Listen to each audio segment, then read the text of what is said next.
Bagaimana panduan Kementerian Agama dapat dilakukan masyarakat di sekitar 2 pekan ke depan, kurang lebih sekitar tanggal 23 atau tanggal 24 bulan ini?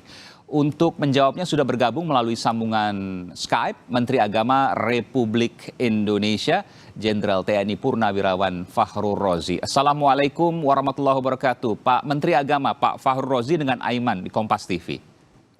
Waalaikumsalam warahmatullahi wabarakatuh. Makasih.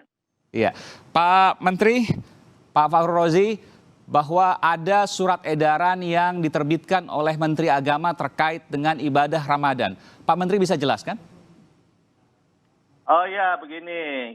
Kita selalu berangkat dari mengajak untuk berpikir dengan akal sehat, gitu ya. Dengan akal sehat. Iya. Ya kita tahu semua agama mengajarkan bukan saja iman dan takwa, tapi mengajak orang semua untuk menggunakan akal sehatnya. Saya kira kalau di dalam Islam, di dalam Al-Quran banyak sekali ayat-ayat yang mengajak kita untuk menggunakan ilmu, menggunakan akal sehat, gitu ya. Salah satu mungkin yang saya ingin cuplik sedikit, dalam surat Saba ayat 46, Allah mengatakan pada saat Allah mengutus utusannya untuk datang ke bumi menyebarkan kebaikan, banyak yang tidak yakin. Allah mengingatkan tatafakkaru, pikirlah bahwa dia orang baik, apa yang dibawa misinya adalah misi-misi mulia dan dia tidak mengharapkan upah apapun. Oleh sebab itu kata Allah tatafakkaru, pikirlah. Oleh sebab itu dan itu juga saya ingin ajak kepada semua teman-teman dan saya kira semua sudah paham bahwa kita tahu bahwa pada saat ini kita punya syariat, baik yang syariat Islam, baik yang wajib maupun sunnah, banyak kelaziman-kelaziman, contohnya misalnya takbir di jalan dan sebagainya. Pada sisi lain ada wabah COVID-19. Iya. Nah, Tuhan mengatakan coba gunakan akal sehatmu bagaimana menatanya itu begitu. Pak Menteri, ini sepengetahuan saya baru pertama kali dalam sejarah Republik Indonesia akan ada suasana Ramadan yang berbeda dari tahun-tahun sebelumnya, di mana tidak ada sholat tarawih berjamaah di masjid, di mana kemudian nanti juga tidak ada sholat id, ya, yang kemudian biasanya dilanjutkan dengan silaturahim, ramah tamah, salam-salaman dan lain sebagainya. Koreksi jika saya salah. Jadi ini nanti akan terjadi, tidak ada sholat tarawih berjamaah di masjid, tidak ada sholat id di tanah lapang ataupun di masjid. Betul, benar demikian. Tapi paling utama kami tekankan satu, masalah puasanya betul-betul karena itu sebuah kewajiban. Kita usahakan untuk kita laksanakan sebaik mungkin, meskipun dalam suasana wabah COVID-19 ini. Karena kita tahu kalau puasa itu kan wajib dan ada ayatnya yang memunyikan ya ayyuhallazina amanu kutiba alaikumusiyam kama kutiba alal ladzina min qablikum la'allakum tattaqun. Jadi kita diwajibkan puasa untuk kita menjadi takwa. Nah, itu yang paling utama dalam situasi COVID-19 ini, kita tetap melaksanakan puasa dengan baik. Mudah-mudahan dengan itu kita menjadi orang yang bertakwa. Dan lain-lainnya kita menyesuaikan sebagaimana disampaikan tadi, awalnya saya sampaikan, karena Tuhan menyuruh kita untuk menggunakan akal sehat kita. Tatafakkaru, katanya, berpikirlah, katanya. Nah, itu yang kita coba rumuskan bersama apa yang harus kita lakukan dalam suasana ini, sehingga ibadah syariat Islam tetap dapat dilaksanakan, tapi kita terhindar dari penyebaran wabah COVID-19. Iya, tentu ini positif Pak Menteri, karena tujuan beragama salah satunya adalah untuk memelihara atau menjaga jiwa. Apa yang kemudian nanti akan terjadi, seperti juga yang sekarang saat ini kita bisa saksikan, tentu ada beberapa perbedaan. Ada yang tidak melaksanakan di masjid misalnya, tapi ada juga kemudian tetap menggelar di masjid. Yang ingin saya tanyakan, surat edaran Menteri Agama ini berupa kewajiban atau imbauan? Adalah imbauan, atau kita silakan dengan pemberikan panutan, imbauan. Dan imbauan ini saya kira kalau memang tadi saya katakan, kita berangkat dari akal sehat yang diperintahkan Tuhan, saya kira mudah-mudahan karena akal sehat ini kita semua miliki. Mudah-mudahan mereka paham dan akan mengikuti. Kalau memang ada yang tidak, saya kira mungkin karena ada situasi yang berbeda, mungkin begitu. Oke. Memang dalam penutupan surat edaran ini kami garis bawahi, apa yang kita sampaikan di atas bisa diabaikan bila pemerintah untuk seluruh wilayah Indonesia atau pemerintah daerah untuk wilayahnya masing-masing menyatakan bahwa keadaan sudah aman dari COVID-19. Nah, Oke. itu semua bisa diabaikan. Kita doakan aja mudah-mudahan terwujud demikian lah nanti. Amin. Tapi bahwa ada kemudian proyeksi sampai Idul Fitri nanti masih ada imbauan supaya tidak berkumpul bersama, berkerumun, termasuk melaksanakan ibadah berjamaah, tentu ini menjadi proyeksi yang kemudian dilakukan oleh pemerintah berdasarkan data-data yang akurat. Artinya bahwa apa yang dilakukan oleh pemerintah sudah terukur. Apa yang dilakukan oleh pemerintah dilakukan oleh ditujukan untuk kebaikan masyarakat. Apa yang kemudian bisa Pak Menteri sampaikan terkait hal ini? Karena mungkin saja nanti ada perbedaan ketika kemudian kita hari ini melihat ada masjid yang kemudian tetap melaksanakan sholat jamaah, ada juga yang banyak juga yang tidak melaksanakan sholat berjamaah, tapi kemudian suasana di Ramadan tentu akan berbeda. Ada suasana batin yang mungkin akan berbeda, yang tidak pernah dialami sebelumnya dan mungkin agak sulit dilakukan oleh banyak orang ketika harus selama sebulan sama sekali tidak ke masjid. Apa yang kemudian Pak Menteri bisa sampaikan terkait hal ini?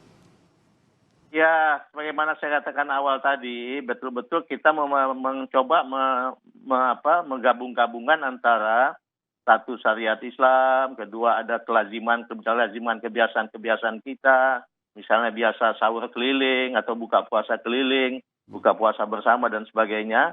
Tapi pada sisi lain ada wabah COVID-19 dan ini betul-betul mengancam jiwa kita, mengancam jiwa orang banyak, mengancam jiwa umat manusia.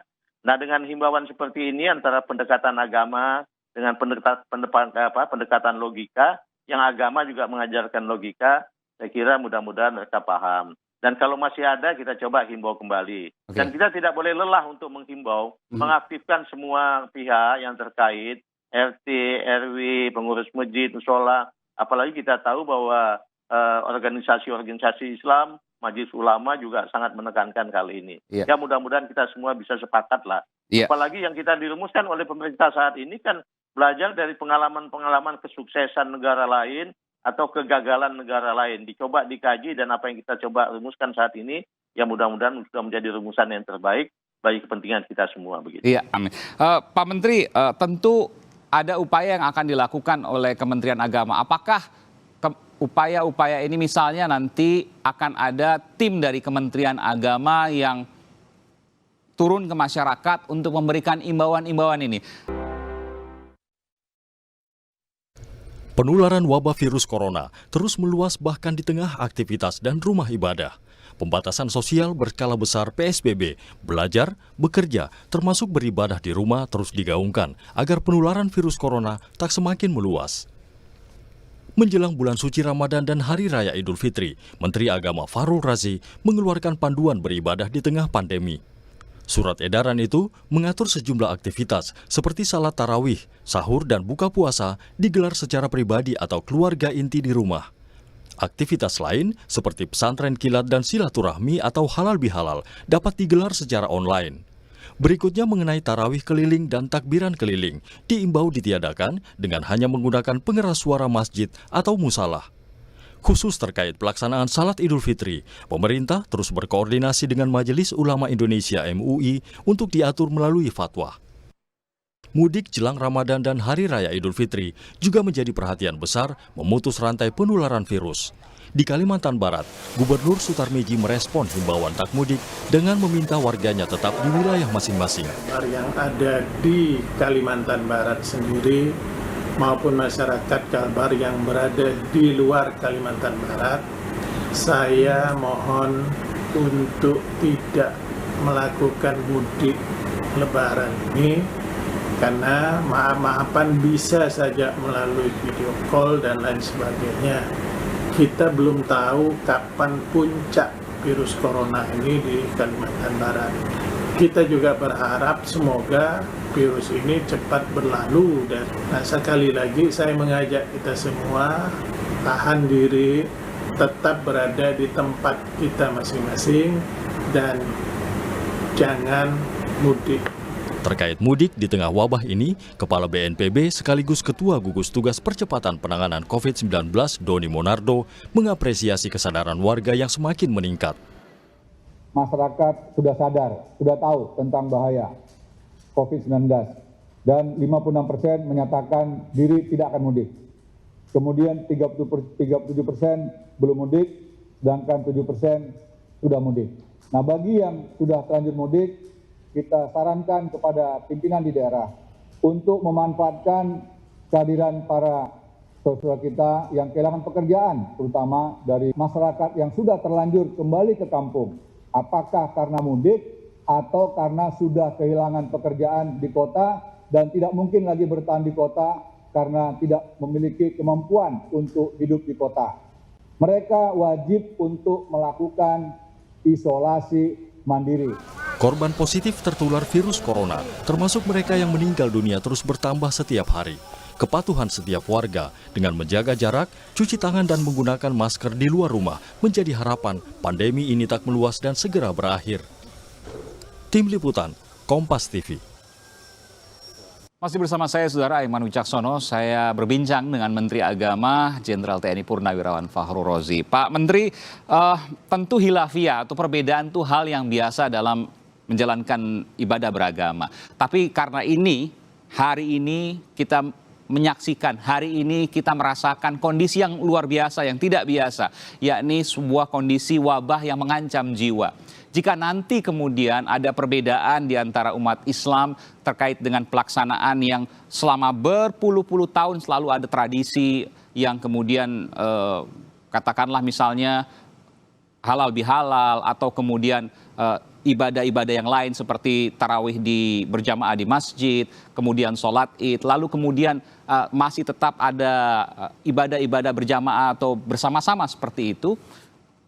Adakah tim dari Kementerian Agama yang akan turun ke lapangan untuk memberikan informasi yang persuasif? Pastilah, bagaimana saya sebutkan tadi, kita punya 50 ribuan penyuluh, KUA di setiap kecamatan, kemudian juga kabupaten kota, ada pasti kita lakukan itu dengan baik. Tapi ada yang ingin saya tambahkan, mohon sedikit saya tambahkan. Silakan, Pak Menteri. Bahwa momen ini buat kami juga menjadi blessing in disguise juga dalam membangkitkan atau mendemonstrasikan kerukunan umat beragama. Kita tahu pasien kita semua tidak peduli pasien itu agamanya apa, dokter itu agamanya apa, perawatnya agamanya apa, sponsornya agamanya apa. Kita semua kompak bekerja sama, kalau istilah Pak Jokowi, gotong royong untuk bisa menyelamatkan bangsa ini. Dan itu sebuah hal yang luar biasa menurut saya. Ini blessing in disguise yang bisa kita tunjukkan, dan mudah-mudahan dengan ada kasus ini kita menjadi lebih kokoh kerukunan umat beragama kita. Oke. Satu hal lagi ingin saya tambahkan, mohon maaf. Silakan Pak Menteri. Saya sarankan pesantren kilat itu juga tetap jangan dihapuskan, tetap ada. Oke. Tapi kita coba menatanya melalui media elektronika lah.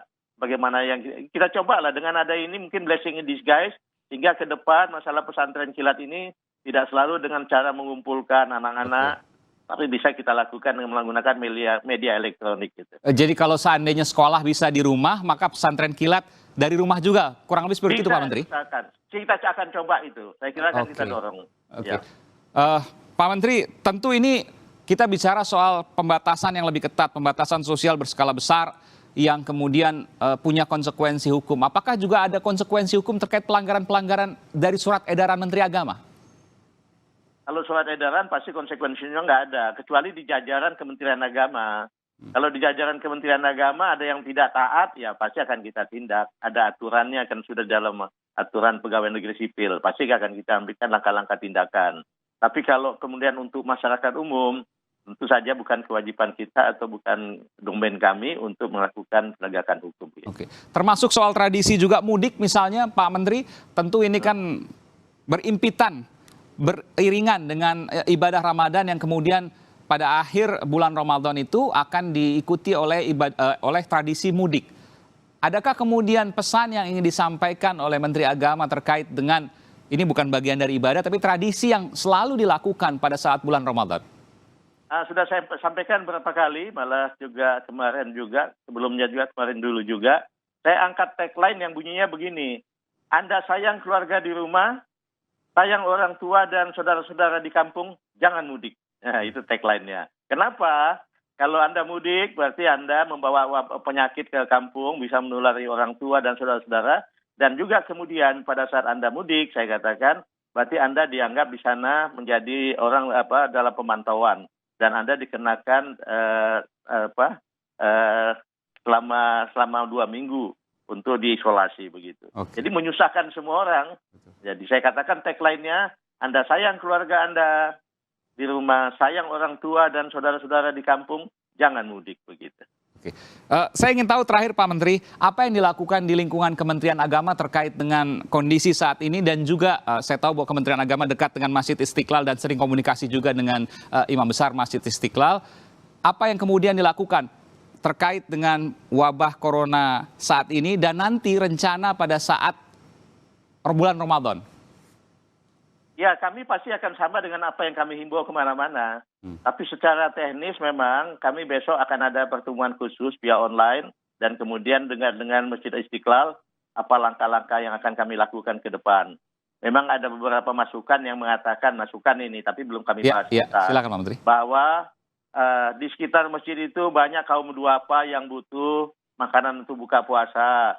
Apakah boleh dengan nasi kotak, kemudian mereka datang ngambil, kemudian dia pergi. Itu belum selesai kami bahas dan besok akan kami tuntaskan begitu. Betul. Apa risikonya begitu ya. Ya. Karena kita tahu bahwa setiap bulan Ramadan pada saat sholat atau ibadah di masjid secara berjamaah, apakah itu sholat wajib ataukah sholat tarawih, tentu banyak sekali jamaah yang kemudian selepas pulang atau pada saat ia datang, ia memberikan sedekah kepada orang-orang sekitar. Apa yang akan terjadi dengan itu ketika kemudian ini semua tidak ada, lalu mereka tetap ada di sana? Fakir miskin yang duafa? Ya, akan kami coba pertimbangkan langkah-langkah itu besok. Memang ada rapat khusus kami dengan Masjid Istiqlal. Mudah-mudahan akan kita hasilkan sesuatu yang signifikan yang bisa memecahkan persoalan, tetapi tidak melanggar masalah protokol kesehatan yang telah kita tetapkan bersama. Oke. Dan diharapkan juga tetap solidaritas sosial, walaupun tidak pergi ke tempat ibadah, tapi tetap kemudian melihat kanan kiri. Bukan begitu Pak Menteri? Betul, harus kita tekankan bersama. Terima kasih Pak Mas. Baik, terima kasih Pak Menteri Agama, Pak Fahrul Razi, telah memberikan informasi di program Sapa Indonesia Malam. Semoga apa yang menjadi imbauan lewat surat edaran untuk kebaikan bersama, memelihara jiwa, bisa dilaksanakan dengan sebaik-baiknya. Mudah-mudahan bisa menekan dari angka penularan dan juga menekan jumlah kematian akibat corona ini. Terima kasih Jenderal TNI Purnawirawan Fahrul Razi, Menteri Agama Republik Indonesia, telah memberikan informasi di Sapa Indonesia Malam.